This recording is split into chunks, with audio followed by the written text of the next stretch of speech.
आज बायोकॉन भी काफ़ी स्ट्रांग मूव देके गया। सुबह तो हल्का सा अपने आप को बेस बनाने की कोशिश में था, लेकिन दोपहर बाद इसमें स्ट्रांग मूव आया जब हाई कोर्ट से जुड़ी हुई खबर आ गई जो इनके हक में थी और आनी भी चाहिए थी इनके हक में, क्योंकि जो स्विस की कंपनी है रोचे, जिसने ब्रेस्ट कैंसर की दवा को डेवलप किया था, उसके पास पहले से बहुत राइट थे और बहुत ज़्यादा प्रॉफिट वो ऑलरेडी कमा चुकी थी।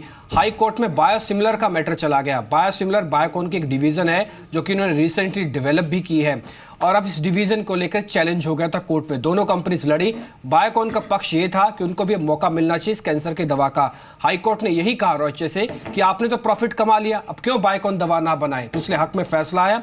बायोकॉन 4% चला, हो सकता है कल भी चले। यही एक टेक्निकल व्यू भी समझ लेते हैं। बायोकॉन पे आपकी रिकमेंडेशन क्या है आशीष? ये आप कल भी चल सकता है क्या? क्योंकि खबर जो है ना वो इम्पैक्टफुल है और काफ़ी बड़ा बाजार है कैंसर की दवा का, और बायोसिमिलर डिवीज़न एक्चुअली ऐसा है जहाँ पे अच्छे मार्जिन्स हैं और यूएसपी है अच्छी बायोकॉन की। बायोकॉन का अच्छा डिवीज़न है ये।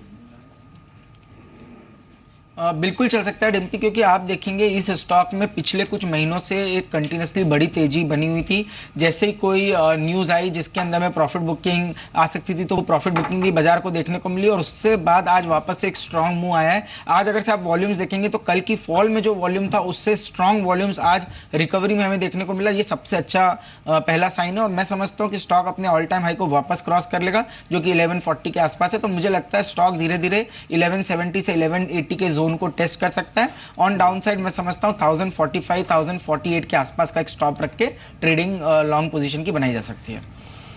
ठीक है, लेकिन इस बीच आप देखेंगे जब से एक खबर आई है कि प्रधानमंत्री कार्यालय से एक फटकार लगी है रेलवे को, शायद ही कोई ऐसा दिन होगा जब रेलवे कोई अनाउंसमेंट नहीं कर रहा, और शायद ही कोई ऐसा दिन होगा जो कि जी बिजनेस आपको सबसे पहले रेलवे की खबर नहीं बता रहा, चाहे वो कैटरिंग की पॉलिसी हो या फ्रेट की पॉलिसी हो। और अब एक नई पॉलिसी हमने ही सबसे पहले बताया था मिनी बजट के बारे में कि रेलवे स्टॉक्स पर ध्यान दीजिए, और कल देखिए रेलवे शेयर्स की परफॉर्मेंस भी। बिल्कुल। और आज की भी एक और खबर है, वो आपसे ही जुड़ी हुई है, आपसे ही सरोकार रखती है, वो flexi fare system. Sameer Dixit हमारे साथ जुड़ चुके हैं और उनसे पहले समझ लेते हैं कि पूरा माजरा क्या, उसके बाद रेलवे स्टॉक्स का व्यू भी लेंगे शायना से। समीर, पूरी खबर बताइए। Fair system, flexi fare system हमारे लिए कैसे फायदा होने वाला है? देखिए, फायदे की नहीं, सबसे पहले बताऊंगा कि फ्लेक्सी फेयर सिस्टम क्या है। यानी कि जो प्रीमियम ट्रेन है जिसमें राजधानी, शताब्दी और दुरंतो है, इसमें पिछले साल सितंबर में रेलवे मंत्रालय ने एक नया किराए का स्कीम लागू करी थी कि यानी कि हर 10 सीट जब बुक हो जाती थी तो किराया 10% बढ़ जाता था। इसको फ्लेक्सी फेयर के तहत इसकी शुरुआत की गई थी, यानी कि किराया हर 10 सीट बुक करने पर किराया बढ़ जाता था। इसके चलते लोगों की काफ़ी आलोचना का शिकार रेलवे को होना पड़ा था, क्योंकि उनको हर 10 सीट के बाद काफ़ी ऊंचे दाम पर अपनी टिकट खरीदनी पड़ती थी और बदले में वो सहूलियत नहीं मिलती थी।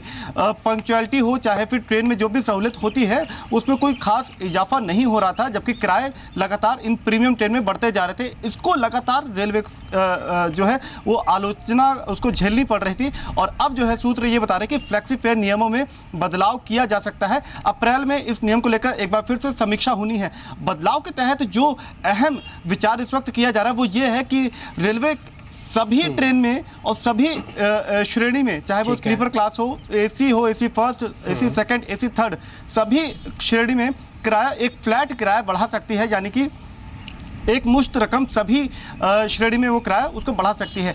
दूसरा जो विचार कर रही है वो ये है कि जो अभी प्रीमियम ट्रेन है उस पर हमसफ़र जो नई ट्रेन लागू की गई है उसका किराया मॉडल लागू कर सकती है। यानी कि पहली 50% सीटें वो फ्लैट रेट पे बिकेंगी और अगली 50% की जो सीट बचेंगी उस पर इंक्रीमेंटल किराया, यानी कि हर 10 सीट बुक होने पर उस पर किराया बढ़ता जाएगा। ये फिलहाल ये जो मॉडल है ना, ये अभी हमसफ़र ट्रेन पे लागू किया गया है। जो नई नवेली ट्रेन अभी 3rd एसी ट्रेन निकाली है रेलवे ने, ये अभी उस पर लागू है और कोशिश ये रेलवे विचार करे कि ये मॉडल बाकी ट्रेन पर भी जो प्रीमियम ट्रेन है उस पर लागू किया जाए।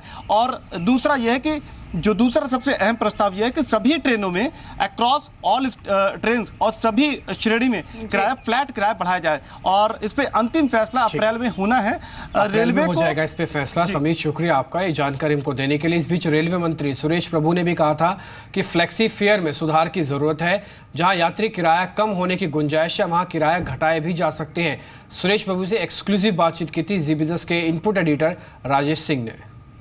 अगर पैसेंजर टैरिफ की बात करें तो बहुत सारे सेक्टर में आपने फ्लेक्सी फेयर लॉन्च किया है, जैसे राजधानी और शताब्दी में।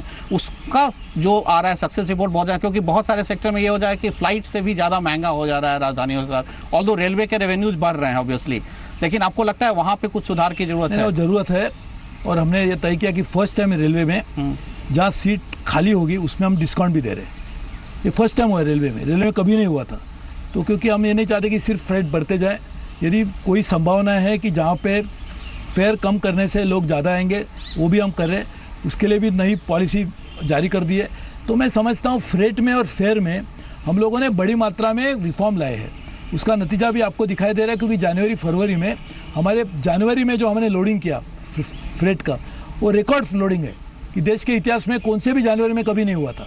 उतना लोडिंग जनवरी में हुआ है। उसके वजह क्या है? तो फ्रेट रिफॉर्म है। फरवरी में भी लोडिंग बढ़ गया है। तो यही हो रहा है। लेकिन ये डायनेमिक पॉलिसी, यानी डायनेमिक फेयर नहीं, पॉलिसी हमेशा बदलनी चाहिए। एक पॉलिसी बना के 5 साल तक हम वैसे बैठेंगे तो काम नहीं चलेगा। नहीं, बिल्कुल, इसीलिए हम पूछ रहे थे कि फ्लेक्सी फेयर में खासकर हायर क्लासेस में AC1 या AC2 में जो है कम भी कर रहे हैं हम लोग। जहाँ संभावना है उसको कम भी करेंगे। जैसे हमने शुरू भी किया, करेंगे नहीं, कर भी दिया है हमने, कम करने की शुरुआत भी की है। तो ये तो क्लियर है कि रेलवे मंत्री जो हैं वो डायनामिक पॉलिसीज लाना भी चाहते हैं और डायनामिक बदलाव भी, जिसकी वो बातचीत कर भी रहे थे, और एक बदलाव उनमें से एक हो सकते हैं जिसके बारे में अभी समीर ने डिटेल्स दी भी। लेकिन स्टॉक्स को अगर देखें तो कल ये पूरा स्पेस चल रहा था और आज उतनी ही वीकनेस दिखा रहा है। ज्यादातर शेयर्स लाल निशान में ट्रेड कर रहे हैं। शायना, ये राय है क्या अभी आपकी रेलवे स्टॉक्स को? क्योंकि अभी भी ज्यादातर एक्सपर्ट्स जो हैं वो ट्रेडिंग या फिर पोजिशनल पॉइंट ऑफ व्यू से तो जरूर देख लेते हैं स्टॉक्स को, लेकिन इन्वेस्टमेंट का कंफर्ट अभी भी उतना ज्यादा नहीं है। आपकी सलाह क्या है? आपकी बात बराबर है, क्योंकि हमने जो ग्राउंड पे जो नंबर्स देखे हैं वो नंबर्स में जो बातें होती है वो नंबर्स में रेलवे स्टॉक्स में ट्रांसलेट नहीं दिख पाता है। जैसे अभी आप टीटागढ़ वैगन्स भी देख ले। आई लाइक द स्टॉक, मुझे पसंद है, बट वैगन उनके जो टेंडर्स दे क्वालिफाई, लेकिन पूरे FY16 में हमने देखा कोई वैगन मतलब उनको मिले नहीं ऑर्डर्स। अभी ये साल में एक्सपेक्टेशन है कि काफ़ी ऑर्डर्स मिलेंगे। तो आई थिंक थोड़ा हमको वी शुड होल्ड, मतलब हम नेगेटिविटी थोड़ा होल्ड करके I would continue have a bye recommendation. अभी हमने क्वार्टर के भी नंबर्स देखे, वो प्रॉफिट में टर्न हुए हैं। So I would buy something like Titagarh wagons at declines. दूसरा एक है जैसे राने ब्रेक्स, वहाँ पर हमने देखा है जो बजट में काफ़ी बड़ा they have kept aside for improvement in terms of safety. तो वहाँ पर मेरे हिसाब से जो इम्प्रूवमेंट होगा, ये रानी ब्रेक्स को भी, उनके जो ब्रेक लाइनर्स है वो सप्लाई करते हैं रेलवेज को, वहाँ भी बेनिफिट हो सकते हैं। एज ऑफ नाउ नंबर्स में फंडामेंटल्स में ज्यादा कुछ नहीं दिखता है, but I think over a period of time it should look better. ठीक है। इस बीच कुछ एक और शेयर भी आप देख सकते हैं मार्केट के अंदर, खासकर अब छोटे सरकारी बैंक, सेंट्रल बैंक, ये करीब 0.3% अभी ऊपर है, ये ट्रेड कर रहा है। इसके अलावा आप देखिए रिलायंस इंफ्रा, ADAG का शेयर, क्योंकि बाजार ठीक हुआ है तो ADAG के शेयर चलना स्वाभाविक है, वो भी ऊपर आ रहे हैं करीब 0.3% की बढ़त के साथ। ये भी दिन के उच्चतम स्तरों पर पहुंच गया है। रिलायंस तो खैर सपोर्ट कर ही रहा है। टाइटन 2-3 दिनों की ठहराव के बाद आज फिर से चलना शुरू हुआ है टाइटन के अंदर। KEC इंटरनेशनल, ये ऑलमोस्ट इसमें दिन के उच्चतम स्तरों के आसपास है। हिंडाल्को अब 5% ऊपर आ चुका है। ये हिंडाल्को के अंदर अभी प्रॉफिट बुक करने का समय है राकेश, या फिर अभी थोड़ा दूर रहना चाहिए? जिनके पास नई पोजीशन नहीं है एक बार किसी भी डिप में ही बाय करें, ये तो चल चुका लगता है। बिल्कुल चल चुका है, बट डिम्पी आज का मूव बड़ा सरप्राइजिंग है। इतने खराब मार्केट के अंदर सुबह से स्ट्रेंथ दिखा रहा है। किसी ने अगर 1-2 दिन का नजरिया बना के सुबह मॉर्निंग के बाई करा है तो मेरा ऐसा मानना है कि इन स्तरों पर 199-200 रुपए के अराउंड मुनाफा बांध लेना चाहिए। बट किसी का अगर मीडियम टर्म आउटलुक है तो डेफिनेट होल्ड करना चाहिए, और जैसे आपने मेंशन करा गिरावट आए तो डेफिनेटली खरीदारी भी करनी चाहिए।